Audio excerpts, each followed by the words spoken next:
My name is Saviksha. My name is Poppy. It's me, your favorite queen, Francheska Dynamites. We are Louder Club, and you're watching Queer in Alberta.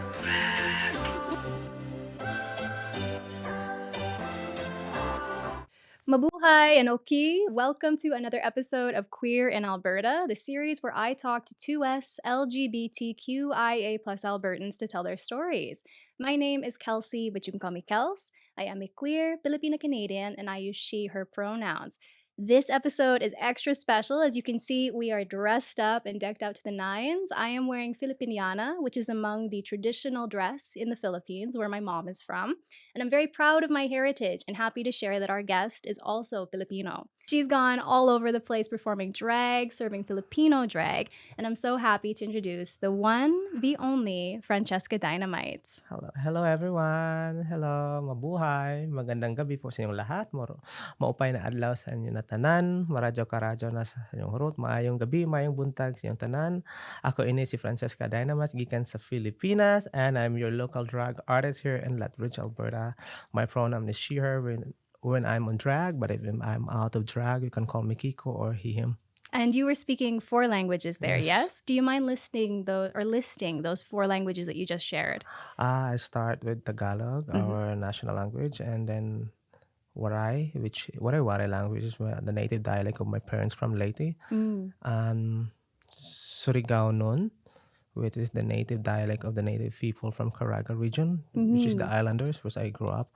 And the last one is Cebuano or Bisaya, where Visayan people spoke. Widely spoken language in the Philippines, Bisaya. Yeah, and we were talking earlier just amongst ourselves about how a lot of people, if they don't maybe know that much about Filipino culture or history, they think we just speak Filipino or Tagalog. But just like Francesca just showed, we have so many languages in our country. Yep, that's correct. So tell me a little bit about your story, Francesca. I think the Filipino-Canadian community, they know who you are, they love you, they celebrate you, but tell me a bit about how Francesca came to be. Well, I started doing drag during the first ever Tabor Pride. I think that was back 2017 or 18. Yeah. It was just by accident. I had no plan to do drag. The only from Theater Outreach just teasing me, oh, maybe Kiko, you should do drag. And the next thing I know, I already dressed up and did my first ever performance at Tabor Pride Festival. Yeah. And after that, I was scouted to join a pageant in Miss Philippines Canada Queen Pride and signed up for a drag competition for Alberta's Next Drag Superstar, and here I am. Here you are. Boom, there it is. Easy pathway when you talk about it like that. But for those that are maybe not from Lethbridge, Theater Outre, what is it? I'm sorry. What is Theater Outre for people that are maybe hearing about it for the first time? Theater Outre is known for also a club. Didi is a small theater company here in Lethbridge run by a LGBTQ plus family and ally. Mostly all the staff are theater actors from university, and it used to be a disco bar, a dance club, but it's also converted into a theater. And I'm a regular artist for drag brunch at the Wigs and Waffle, which is also under Theater Outre Talents. Yeah, you do all kinds of things in the city. I think the times that I see you perform the most, though, are definitely for Pride. I always see you representing, and it seems like you really enjoy yourself when you're on stage. That's right. You gotta enjoy what you do. Yeah. Or else you're not gonna love it. Well, that's so funny because when we've even talked about it just before, the two of us, you talk about how you kind of fell into drag. You didn't necessarily think to yourself, I really want to be a drag artist. Can you maybe tell me a bit more about that? Well, like I said, I was just teased by Dione to do drag in Tabor. But before that, I was one of the volunteers, backup dancer of local drag artists here in Lethbridge. And I did some opening numbers. And I brought the Filipino talents. But I wasn't in drag. I was in Kiko. And I just love to perform. And I noticed that drag here in Lethbridge or in Canada in general is very popular. That's the only way I can show my talent or to be on the stage. So when I did drag for the first time, I felt like, okay, I like what I'm doing. I love performing, people loving it, and I might as well continue. And then here I am. Might as well. That's funny. And so did you find like when you maybe did your makeup for the first time, was it kind of like not surreal, but was there like a special feeling with it? Or tell me about that experience. it was one of my backup dancers who did my makeup. Oh, I really? don't know how to do my makeup. I borrow hair, I borrow padding. I think I was only wearing my outfit that mine is the dress and the high heel. The rest are all Oh, borrowed. yeah. I mean, even me, I'm borrowing Francesca's outfit right now, which you helped make this a little bit, right? You said you bought the dress, but you altered it Yes, and I altered changed that it. one. And you do that with lots of your outfits. Yes. Yeah. I like to recycle or sustainable fashion. That's what I did. Mhm. I go to a thrift store. It's one of the talent that every drug artist should have. You need to be innovative, creative, and I don't realize I have that talent that I can create stuff, the costume for myself. Sometimes I share it to my fellow queens from the Queens girl group that I'm the lead. Yes. Do you want to maybe talk a bit about the queens? Because we were going to maybe have them on the show in the Yeah. future, which will be really exciting. There's 5 of you, right? There's 5 of us. 5. And all of you are Filipino Yes. and queer. And tell me a bit about the queens. We have 3 trans member on that one, and one drag artist me, and the other one is a part-time drag, but he likes to be he likes to be referred as CD player, which is cross dresser, stand for CD player or cross dresser. Okay. All There's a right. Filipino gay language for Yes. cross dresser. We call it CD player. I love that. And you told me before, Filipino gay slang is Becky language. Yes, that's correct. Yeah, you got to teach me a little bit of Becky language. The only one I know is korak. That's it. Correct means correct. Yes. What else is really good Becky language that everybody uses?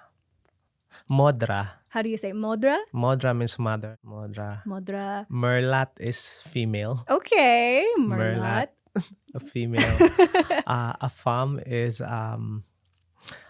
is a foreigner assigned in Manila. That's what the meaning for. So we use Okay. that to tease for those Filipino or queer that who are dating a foreigner or Oh, I Western see. European. Oh, you have got a femme.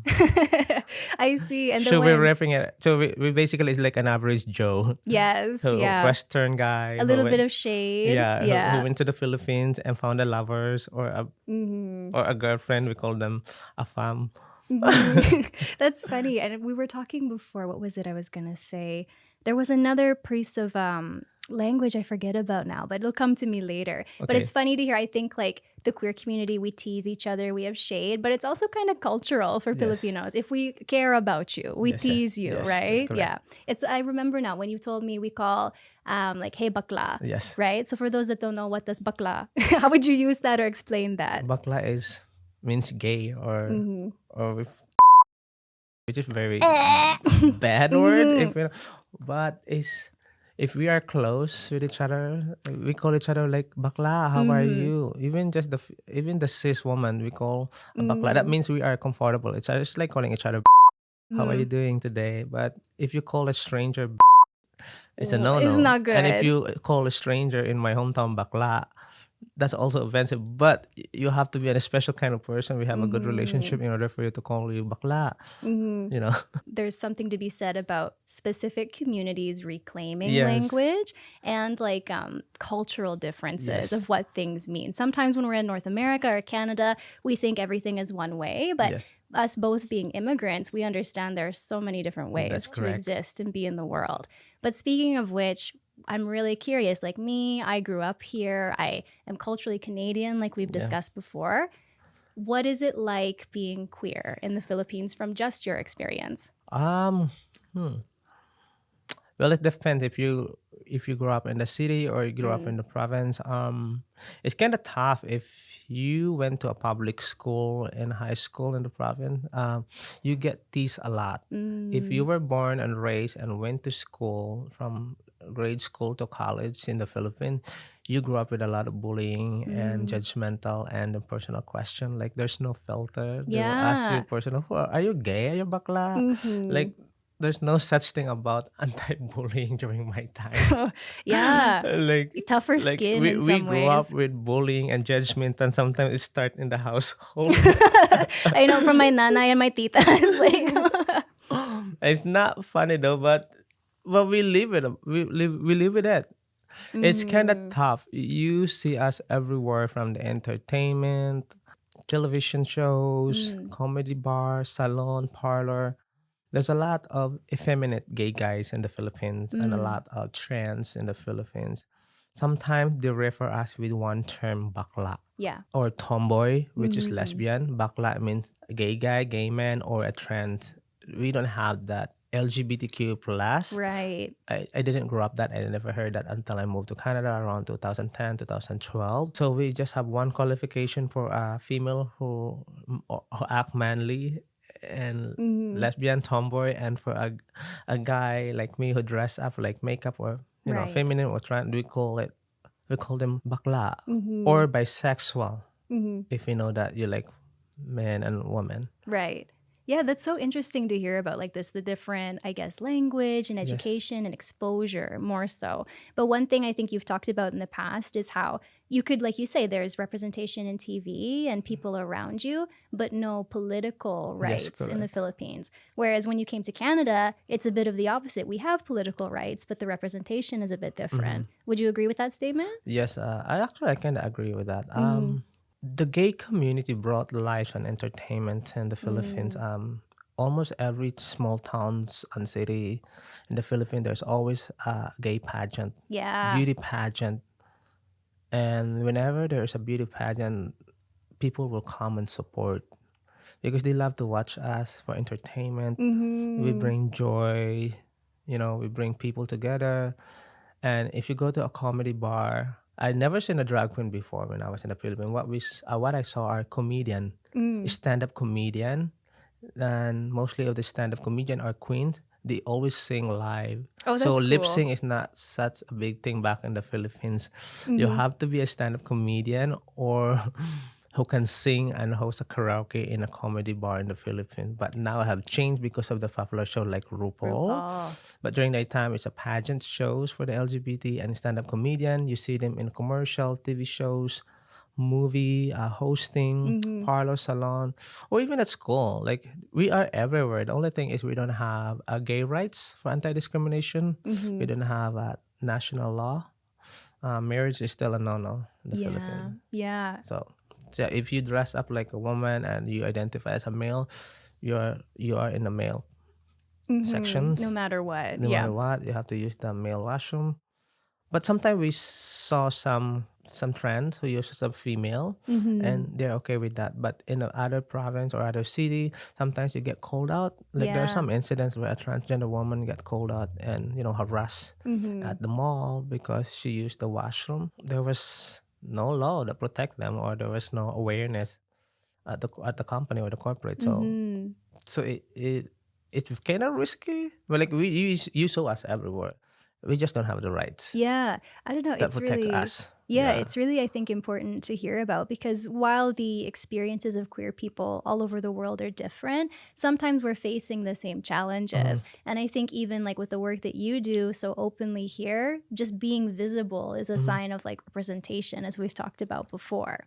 So you've told me in the past, though, that when you came to Canada, that was when you first started to maybe come out a little bit. Do you want to tell me a bit about that story?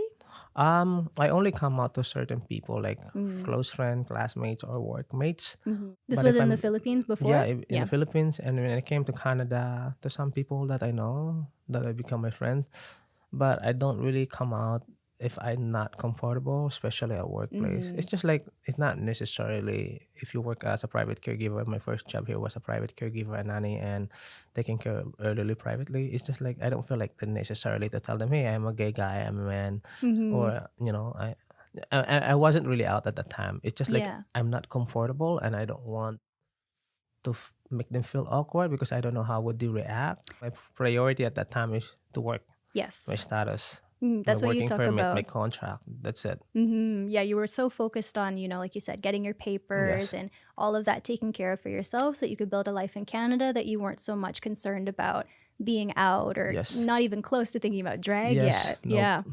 You started your drag career after coming to Southern Alberta, and I think people think it's especially conservative and small town here, and yet it was where this drag superstar was born. So I think that's kind of funny. I know, and it was in Tabor. Tabor, yeah, for those that are listening, Tabor is small. It's pretty small, I know right? it's really small. Like I don't know. I was sometimes I could sometimes I have this personality like I really don't care what other people think about Mm, me.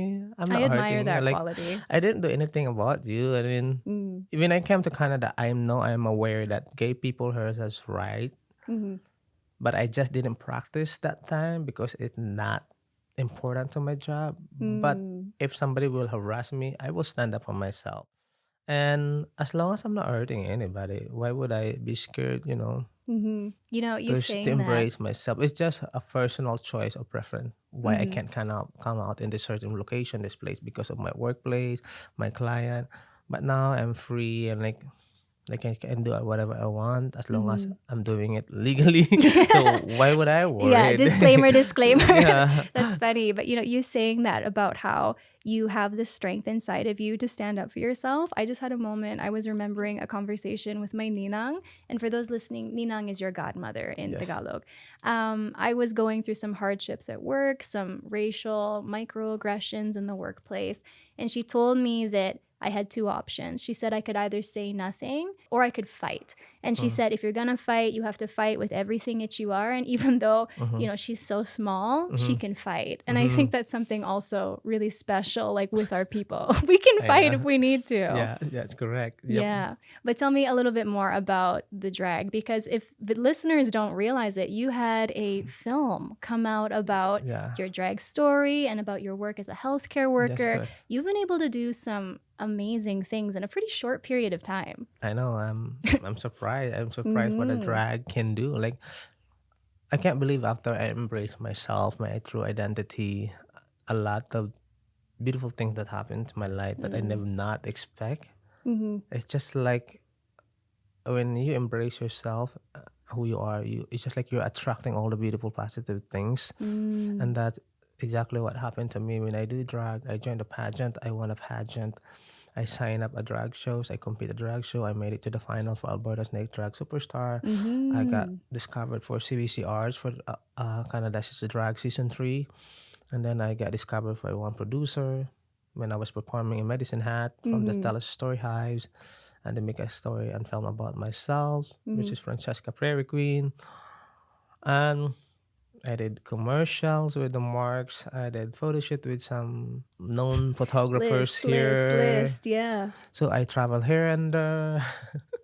So I basically just and I would just go with the flow. I don't know Mm-hmm. how that happened. I just living my life and be myself. And I feel like Mm-hmm. I attract them. Like, I Mm-hmm. live in Sterling, Alberta, like the very odd place in southern Alberta, Yeah. Yeah. Filipino. Mm-hmm. Yeah. So And like yeah. in a place that nobody would really expect it. Do you think there are any stereotypes about like drag in Lethbridge or in this area compared to bigger cities?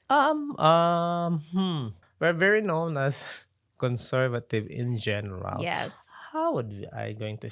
I didn't get stereotyped, but I got harassed. I mean, I got insulted online by Oh, some really? LGBT member from Toronto. Like, you're just a small town queen. You're not gonna make it to the big Ew. city. It's a redneck small town. If you go to Toronto, Toronto queens will eat you up. Sounds like somebody's And it's insecure.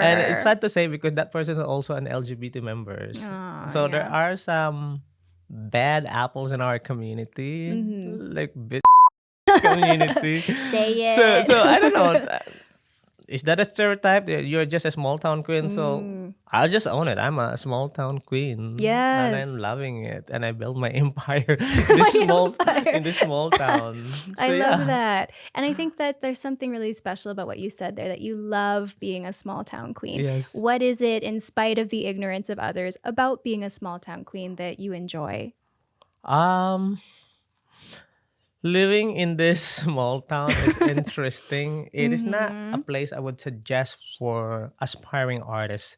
I'm Mm-hmm. here because I have a fiance, I have a work, a stable job, affordable. Mm. But if you're young and you want to explore art, I would recommend for you to travel in the big cities Mm-hmm. to inspired, to learn something, and then come back here and bring it here to share it with your community. But if you choose to stay here, you really need to have a stable job. This is not a job that will make you survive. You're gonna be Right. ended up being broke if you want to be a full-time Drag queen. drag queen in this town Yeah. because we don't have much events in here. Like we don't have a show every weekend. There's a lot of nursing home. You can work in a healthcare That's system. true.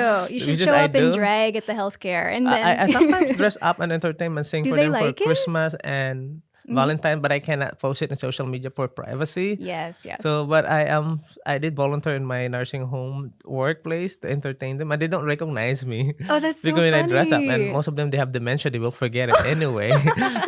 Oh, so yeah. yeah, I did that. I entertain my clients once in a while, very seasonal. But yeah, I stayed in small town because I found that someone that accept me who I am, and I found an amazing family. You'd be surprised that there are actually accepting and loving people here. Like, we're Yes. labeled as conservative, like redneck bad people, but I have amazing in-laws. Like my mother-in-law, like she would brought a wigs, sewing machine. When I get home from work, I have a sparkly dress in my bedroom or a wig, and my father-in-law would teach me how to drive. And if he knows that I'm going for a road trip because I have a show, he will make sure that my car is in a good condition. And my fiance would fix my drag room. Your drag room. Yeah, I think I she- saw it in your he movie. built a drag room for me, and sometimes when I come back after a week of travel, my drag room is organized. They're well organized, and me, I'm not an organized person. My fiance would Yeah. organize, and sometimes his mom. So it's just amazing. Like Yes. it's just a stereotype about Southern Alberta that we are conservative, redneck, but there are great people in Southern Alberta. There are actually a lot of hospitable and family oriented in Southern Alberta. Something I like about small town is like people here, they take time to listen to you. Yes. They're not rude. If you go to a small gas station, you ask for direction. They'll tell you They everything. will tell you, like they make sure that you get it safe. When I travel in Toronto, Vancouver, I met so many rude people. Something I didn't see here in Southern Alberta. And I think, yeah, it really highlights that stereotype of conservatism here. While it's not entirely untrue, it Yes. erases all of these wonderful people that you're Yes. talking about who are here, who are living vibrantly. I say it all the time on this show, like thinking in such black and white terms erases those of us who are queer in Alberta and who have a different story to tell. Yeah, it just there are great people here in Southern Alberta, or else I will not gonna stay here. Yeah, I mean, that's true. That's Yes. totally true. I just want to say, when we talk about that drag queen that was giving you some hate on the internet, that's too bad. We have enough issues as a queer community. It's better if we lift each other up and we celebrate each other. So shame on you, whoever you were. I'm coming for you. What is maybe a highlight for you in how many years have you been doing drag? Since 2018, 2018? Yeah. Okay. What's 17 or 18, correct me if I'm wrong. The first ever play with Pride. That's my birth date. Yes. I forgot. Yeah, but maybe some highlight moments from this journey that you've gone on. I have to say that being on Calgary International Film Festival, For the movie? yeah, for the Yes. movie premiere, that was beautiful experience. And then lately, I was invited for the Rosie Award for the 50th anniversary. Cool. I was What is that? nominated. I don't know what it is. It's Alberta Media Production. Film. It's just Oh. like a production film industry for Alberta media. Like all the producer filmmakers. It's the 50th anniversary, so it's been running for 50. It's one of the longest award bodies for film in Canada. Longer than Canadian Screen Award. Wow. It's 50 years. That means they're being celebrating Alberta film, all of the film that made in Alberta, produced in Alberta. They have our own award ceremony here, and we call it a Rosie Award. So I was the first, if I'm correct, the first Filipino queen nominated in that one. Not the film itself, but the director, cinematography, all of that. And I was Right. asked to present an award for some nominees. So it was a great experience. And did you kind of have like a surreal, maybe full circle moment when you did that? Like, wow, I started in Tabor and now here I am presenting at the Rosies. I know. That's kind of cool. Yeah, it's so amazing. Like I don't know how that happened. I just go with the flow. That's how I am. And we've talked about it because I'm thinking about even your name right now. It's so explosive, Francheska Dynamites. How did you come to that name? I don't have a drag name during my first performance. Right. So after my first performance, I got a feedback. Oh, you're like a explosiveness thing, like a bomb. So that's when I Mm. get the Dynamites. And I want first name, which is Francesca, because my real name is Francis. And Mhm. when I was in the Philippines, I got these. Instead of calling me Francis, they will call me Cheska, Francesca. That's another Ah, thing about being back in the Philippines. If they know that you are gay, they give you these hard gay time. names. Yeah. Like, they will tease you. Mhm. Like they clock you or they out in the public. Mhm. It makes me think of, Gina Rosero. She wrote Horse Barbie. She talks about how even in the Philippines, when she was doing trans pageants Mm-hmm. and stuff, they would say that she looked like a caballo, like a horse. Mm-hmm. And so she took it and made it Yes, her I heard that. own. Mm-hmm. Yeah, just like you did with Francheska Mm-hmm. Dynamites. I think that's really cool. Some of the work that you do, like obviously you started because you just wanted to dance and you wanted Yes. to perform. Yes. But you've talked about how without realizing it, there's a responsibility that comes with a platform. That's correct. Yeah, you're shaking your head already. What does that kind of feel like? I'm not very political person when I come Yeah. to Canada, and I don't understand that when they say like drag is a political thing Mm. because we don't have that knowledge during my time back in the Philippines. I just want to be a drag artist because I enjoy performing. Mm. But as I grow, I learn a lot of things, such as the indigenous right, Mm. the equality, the trauma, residential schools, Yes. the minorities, the mental health awareness. There are so many things I learned in the drag community that I didn't learn at school and the church. So I become educated, and then when I become an educated, I realized that I did a lot of mistakes back Mm. in the Philippines, Mm-hmm. the way I thought, my mentality, because nobody taught me. And then when I heard some friends at workplace say something bad toward other members of the minority, I educate them, I Mm-hmm. correct them. I don't call them out, but I just, I talk to them in a nice way. I didn't realize that as I grow as an artist, I have a platform Mm. that what is representation, what is diversity. I Yeah. didn't know that I am doing those kind of terminologies. Having said that, somebody told me, do you realize that with all the things that you have done, you're already representing not just one, but you're representing the Filipino health workers, the drag, the small town queen, the Filipino queer, a public figure. And I'm like, what? I'm not ready for that. No, I It's a mean, lot of yeah, there's a lot responsibility. of responsibility. So somebody told me that you should be careful what you said, how you Mm. behave in the public, not to offend other people. And then, oh, I didn't know that my responsibility now. But Yeah. they're right though. They're right. But I Mm-hmm. didn't do this because I want to be that person. I just didn't realize that after Mm-hmm. being a drag or VM queen, it's not about partying or having fun, but There's more to it now. there's more to it Yeah. now. And I think I'm doing well. I think you're doing fantastic, honestly. And I think this is a great opportunity to talk about things like cancel culture or responsibility. Because, yes, I agree. When you have a platform, we do have to educate Mhm. ourselves and do our best to be knowledgeable about these things around us. But you are just one person. I Yes. am just one person. We can't speak for all of the different communities that we Yes. belong to with our identities, but we can always make a commitment to learn Mhm. to learn essentially from Yes. one another and from our experiences. And if we make our mistakes, always try to do better. Correct. Yeah, and I think that's much easier and less scary than this fear of messing up. When you talk about your platform too, something that I've noticed about you is you have such a way of giving back that I think is also just cultural. We take care of one another as a people. Even in your movie, there was footage of you, I think either at like the Filipino Care Center or something with new arrivals, Yeah. and you gave them a speech and told them like, you're in Canada now, you're Yeah. going to be okay. What drives you to take care of community like that?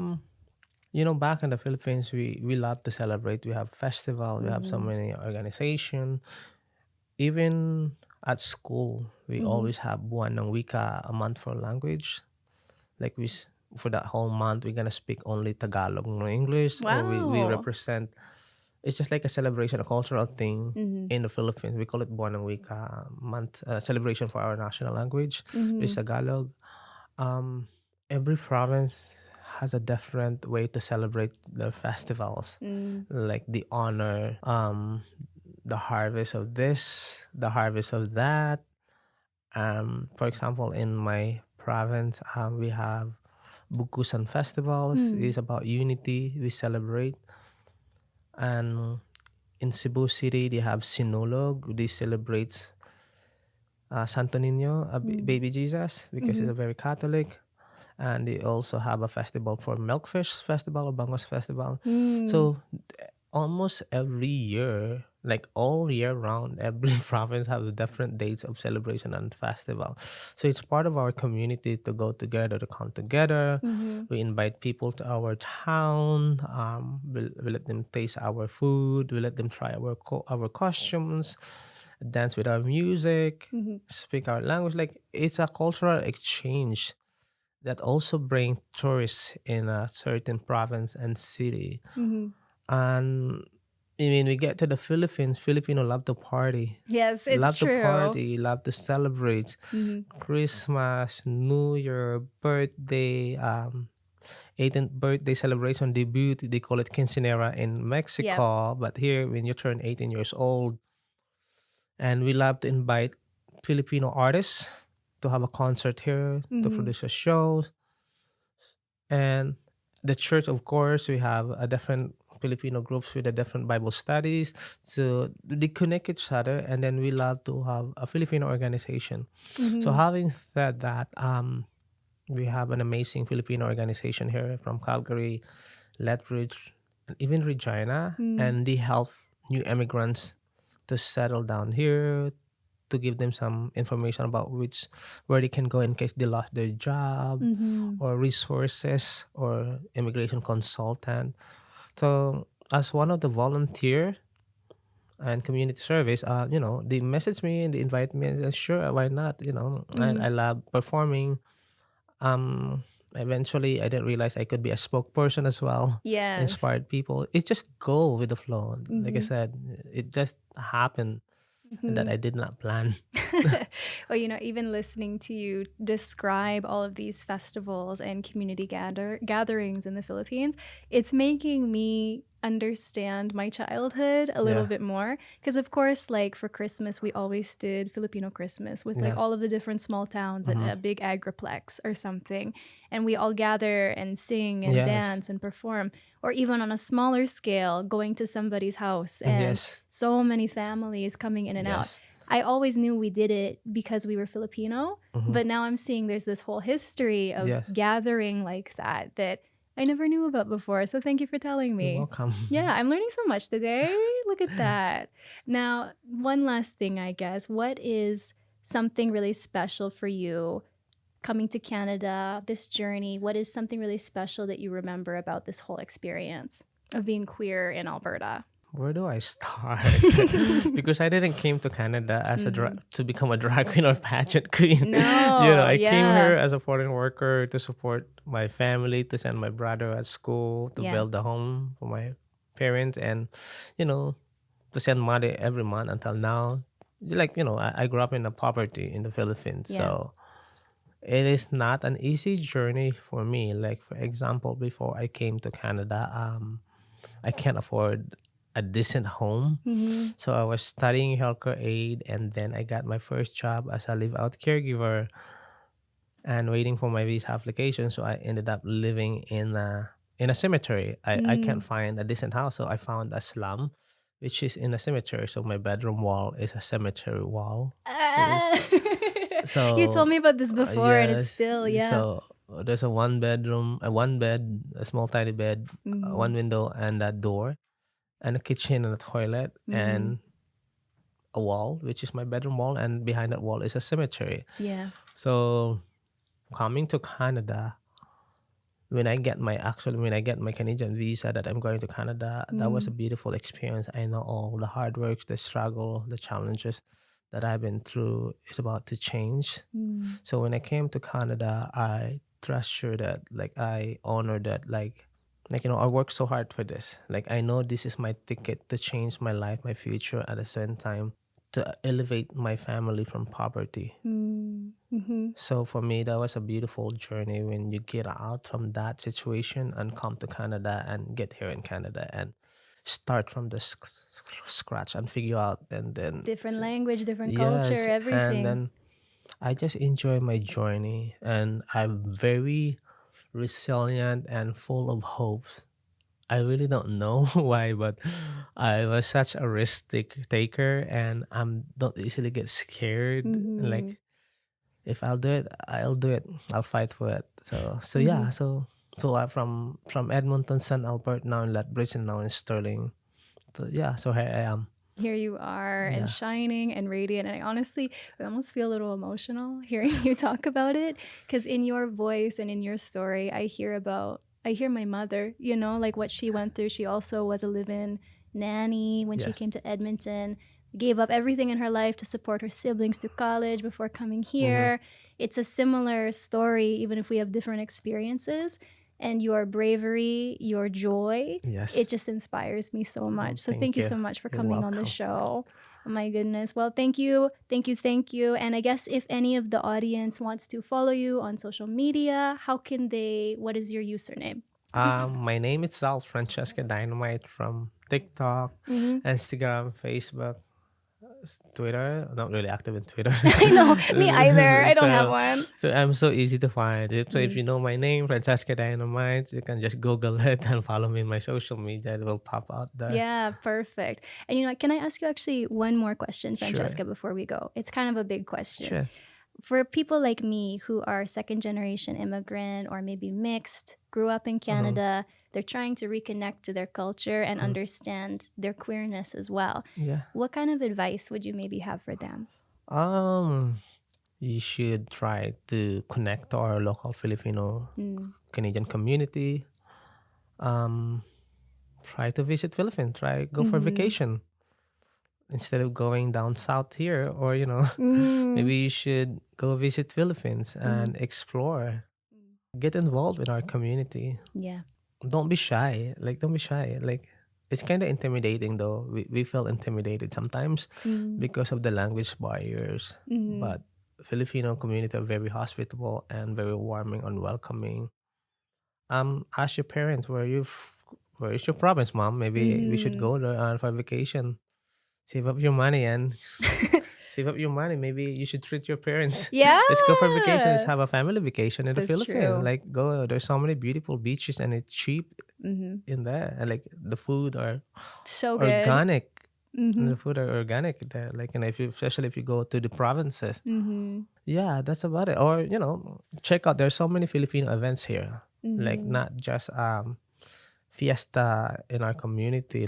For example, the LGBTQ plus, we create a lot of beauty pageants here. I've been into 6 different beauty pageants for 5 years, and they Yeah. are organized by a Filipino Canadian community, trans community. And there's so many talent competition for singing competition in the Filipino community. You should go check it out and attend. Just like you support your local drag artist in the bar. Of course, they're So singing. many raw talents in the Filipino community. Yes. I'm telling you, the vocalists in the Filipinos, because karaoke is just like our pastime. 100%. Magic sing my Yes. whole life, I every know. party. Yeah. Leia Salonga is our Disney Yep. Disney Icon. She's like a patron saint Yeah. of the Philippines, honestly. Yeah, like Nicole from Pussycat Doll, Bruno Mars. So there's so many ways to connect to our community here. Check out their local events and try to support local artists. I love that. Basically, just you're saying reach out and get involved, and the community is there to accept you. And I think that is a beautiful, beautiful thing. It's been so much fun to have Francesca on the show. Definitely check out all of the social media that she listed just now. And I think you have some other really cool projects coming up, but we're not allowed to talk about it yet. So keep an eye out. Yep. All right. Thank you for tuning in. Bye. Bye. Maraming salamat. See you. Salamat po. We're dreaming.